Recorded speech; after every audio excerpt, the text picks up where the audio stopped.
The time has come to make a move. If you want to get into the college football playoff, you've got to win big games right now, and we have a clash of ranked opponents coming up in this one. Welcome to the Big House, home of the Michigan Wolverines. As we'll see, the winners of 4 straight, the Illinois Fighting Illini, taking on the 17th ranked team in the land, the Michigan Wolverines. For EA Sports College Football, I'm Reese Davis, joined here in the booth, as always, by David Pollack and Jesse Palmer. Guys, let's tee this one up.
And the Wolverines will get us underway with the opening kickoff. On the move from inside is 5. So Illinois' offense will be the first to dial up ball plays in this one.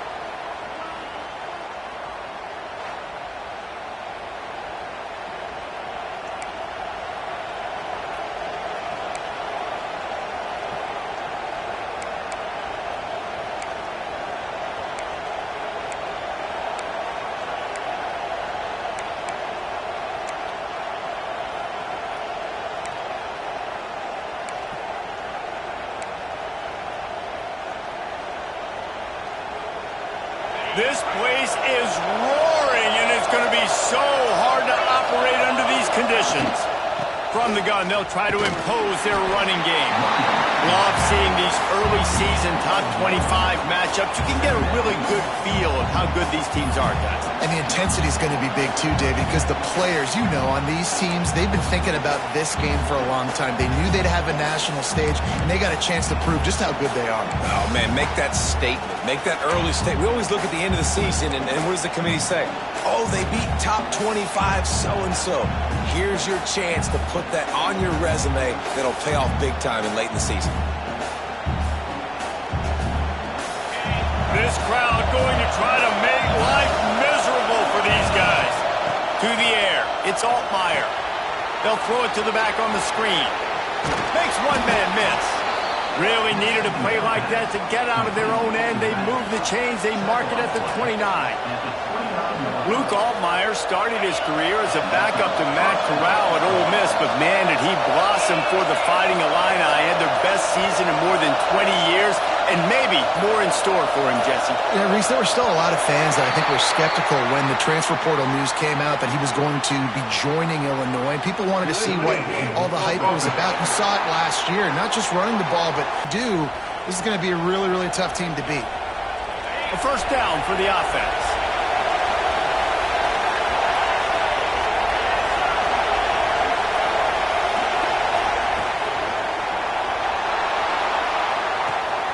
Finds his tight end. And the big fella couldn't elude the quarterback who makes a sure tackle. They're able to find the tight end for an easy completion, but good job tackling, not allowing him to get the first down. Try to make up for some of that lost ground on second down.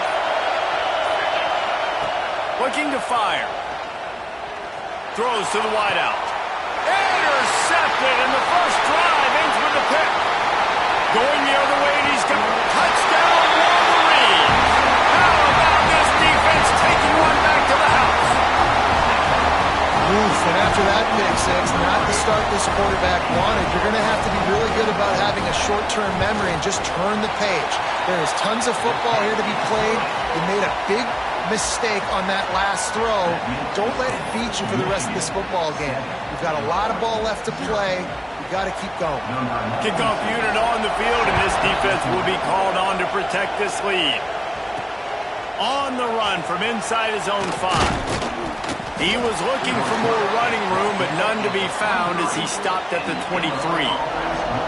Here comes the Illini offense back onto the field. Finding themselves down 7-0, they'd love to get a drive going here. From the gun, the running back has it. And how about the work up front by that big defensive line? A really good play by this defense, seeing it, attacking it, going and getting it. Obviously, they're running the RPO. They weren't full. They played the run, came up, made a nice tackle, got the running back on the ground. Throws to the tight end. Snagged in the middle. It's Arkin. And he's brought down after a nice gain. I know it's something we take for granted, guys, but Hugh did a great job there with the play-action fake. He really took his time and sold it. And that's what froze the linebackers in the second level of the defense to help make that completion a whole lot easier. And you want to run the football. That's okay. You'll take some of these. But if they start to add up down the road, obviously, you might want to think about airing it out a little bit. Using his legs, it's Valentine. He fought him off for a while, but that's what they mean by gang tackling. And man, it's nice to have a guy that is just better than your guys. Hey, no matter what play you call, man, how about him getting in the backfield quick, penetrating, using his quickness, and using his strength to get him to the ground? That is a ball. Looking to throw, it's Altmaier. Fires left.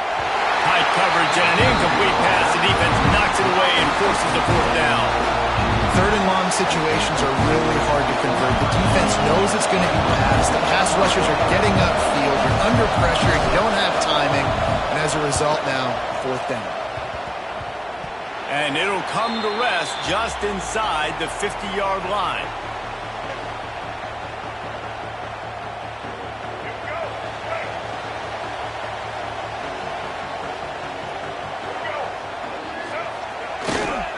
Leaves it with the running back. Not much running room there thanks to this senior defender. You definitely want to commit to the run game. You want to establish the run game. You want the defense to honor it. But if it doesn't work a little later down the road, you might think about airing that puppy out. And the defense makes the stop after a minimal gain.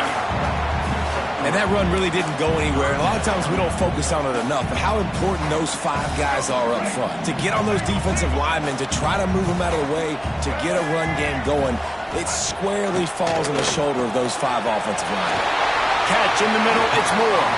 They are on the move as they pick up the 1st down. They'll spot it at the 28. This is a receiver who's so dangerous once he has the football in his hands. That's a simple slant pass, but after he catches it, he's able to work in the middle of the field, finds the open green, and get the 1st down. Knocked down after a gain of 1 to the 27. Run game is good. Balance is good. Now listen, if the run game isn't good, then you got to pass the football a little bit more, but sometimes you got to keep them honest, take them chunk by chunk. The give to the back. Gets it inside the 25, down to the 22-yard line with the pickup of 4. And those little runs, man, they don't look great in the box score, but I love when an offense stays on schedule, and it makes those 3rd downs more manageable, easier, harder to attack me now from the defensive perspective trying to get to me. So it's an easy, simple play for this offense, but I love it. And they'll send out the field goal unit. He'll line it up from the right side, a 37-yarder coming up. Just drives it between the uprights. And that lead grows even bigger. And you want a touchdown and you want to be aggressive, but man, right down the middle, that obviously gives me some confidence down the road that I can trust this guy. And he takes this from inside the 5. Nice job by the kickoff team. Everybody stayed in their lanes, and they'll stop him at the 16. The Illinois offense returns to the field. They've spotted them a 10-0 start. Now to see if they can answer on this drive.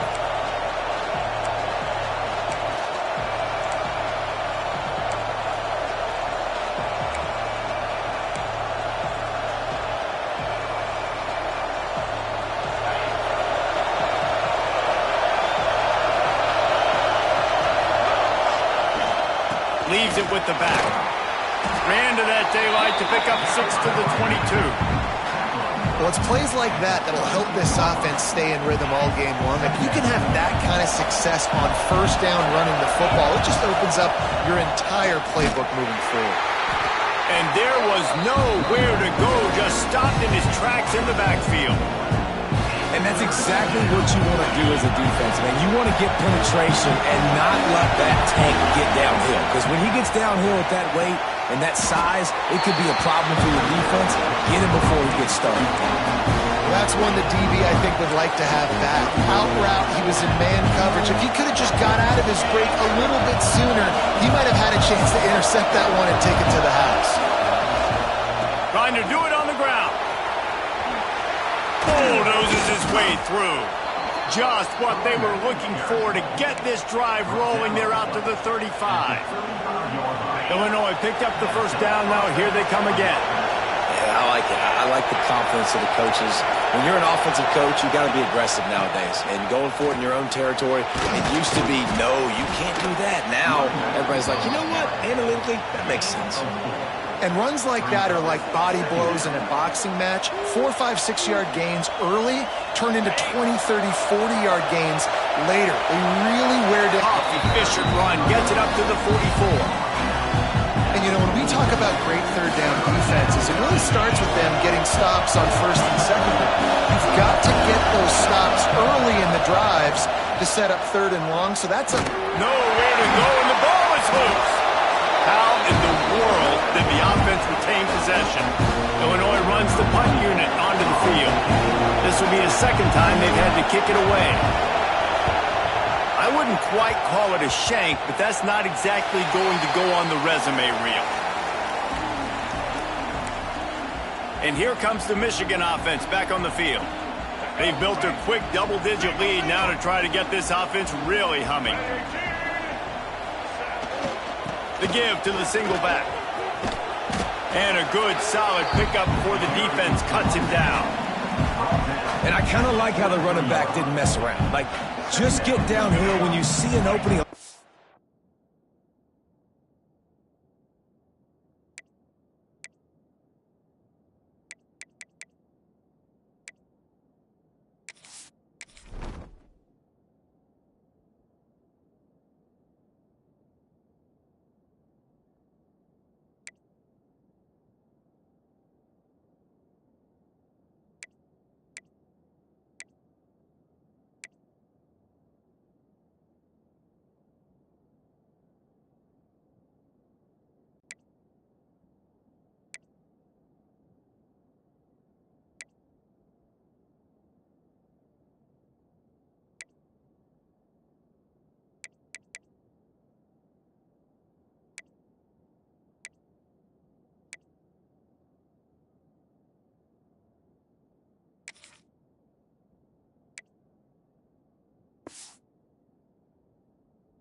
They close so fast, man. Be decisive, stick your foot in the ground, pick up 3 to 4, and we are not going to complain. And he has a solid game before the defense bottles him up. And those plays from a defensive perspective, man, they're just super annoying because now I'm in the worst spot ever. 3rd and manageable. Like, I don't know if you're passing, don't know if you're running. So nice job by this offense keeping this defense off balance and creating a 3rd down opportunity that's in their favor. Man down on the play as the officials take a break to let him be checked out.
Now, we'll hang on here. The coach has called a timeout. He wants the officials to take another look.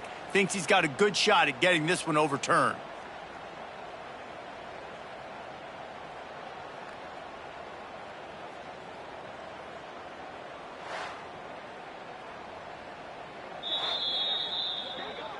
The coach still thinks he was right. The officials say he was not. The challenge is denied, and the timeout is gone. They've got it at the 37. It's 1st and 10. Blue 42 strong. Let's go.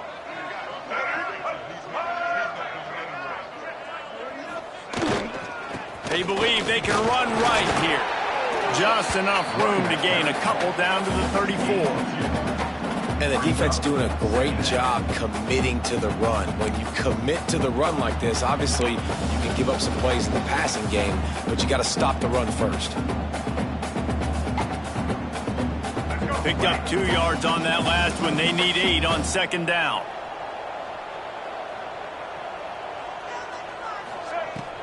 The play action fake. All kinds of room to throw that one in there. And the catch and run into the end zone. Down Michigan. How efficient have they been as they extend this lead here in Week 5? One of the reasons this offense is so exciting to watch, they've got guys that are dangerous after the catch. And if this quarterback gets through his progression, David, hits you in stride, these guys will take it to the house. Man, it's your job to do the rest, right? You hit me in stride where I don't have to stop running. I don't have to break down. It makes it so easy. The connection between quarterback, wide receiver, you can tell this is a good one, and that's why they got 6 on that play. Not a lot of space to be found. Good hustle by the coverage team, and they stop him at the 21. Here comes the Illini offense back onto the field. To say this has been a slow start is a bit of an understatement, and they really need to get it going here, Jesse. That's right. The opponent, they're firing on all cylinders right out of the gate. Offensively, for this unit, they've been slow and struggling. They need an explosive play to wake themselves up. Yeah, and it's just the first quarter, so it's not the end of the world. You've seen it. And the ball comes out. What a disastrous play.